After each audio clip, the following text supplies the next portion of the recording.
25 million people. That's roughly the population of Australia, crammed into a country smaller than the state of Mississippi, ruled by a single family for over 70 years. And yet, with a GDP per capita that ranks among the lowest on the planet, with rolling blackouts, chronic food shortages, and a military that still flies planes from the 1960s, not one country on Earth has dared to pull the trigger. Not the United States, not South Korea, not even the most hawkish voices in Washington have ever seriously committed to a military solution. The question isn't why North Korea is powerful, the question is, why is it untouchable? Here's what nobody tells you. North Korea isn't protected by the size of its army, the sophistication of its weapons, or the loyalty of its soldiers. It's protected by something far more brutal, the math of consequences. Attacking North Korea doesn't mean winning a war. It means triggering a catastrophe that no one, not even the winner, survives cleanly.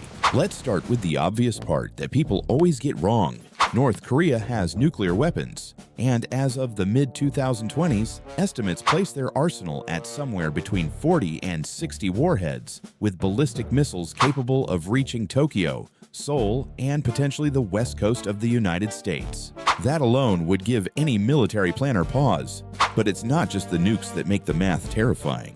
35 miles, that's the distance between the North Korean border and Seoul, one of the most densely populated cities on the planet, home to over 10 million people. North Korea has thousands of artillery pieces buried in hardened positions along that border, all pointed directly at the South Korean capital. Military analysts estimate that in the first hours of a conflict, Pyongyang could kill tens of thousands of civilians before a single American bomb hit a single target. Not after a week of fighting, not eventually, but in hours. This is what strategists call asymmetric deterrence. You don't need to match your enemy's firepower. You just need to make the first move more costly than any possible reward. North Korea has built its entire national survival strategy around that single idea, and every missile test, every nuclear detonation, every propaganda image of Kim Jong-un standing in front of intercontinental ballistic missiles sends the same cold message to Washington, Beijing, and Seoul. The price of touching us is a price you cannot afford to pay. But there is a third layer that rarely makes the headlines, and it changes everything. Beijing doesn't love North Korea. That's a myth worth burying. The relationship is cold, transactional, and often deeply irritating to Chinese diplomats who have to defend a regime that behaves like a volatile teenager with a nuclear backpack. But China shares over 800 miles of border with the North, and the last thing Beijing wants is a unified pro-American Korea sitting right on its doorstep.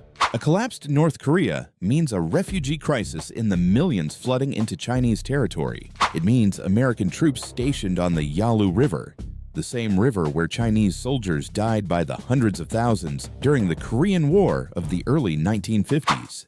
China doesn't protect North Korea out of ideological affection.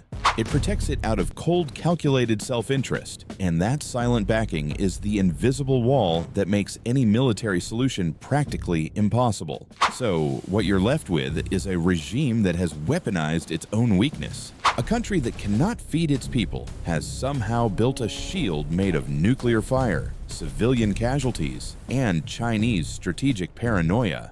It's not invincible. It's something far more dangerous. It's a problem where every solution makes things worse than the problem itself. The world doesn't leave North Korea alone because it's strong. It leaves North Korea alone because touching it means burning down the house just to kill the rat inside.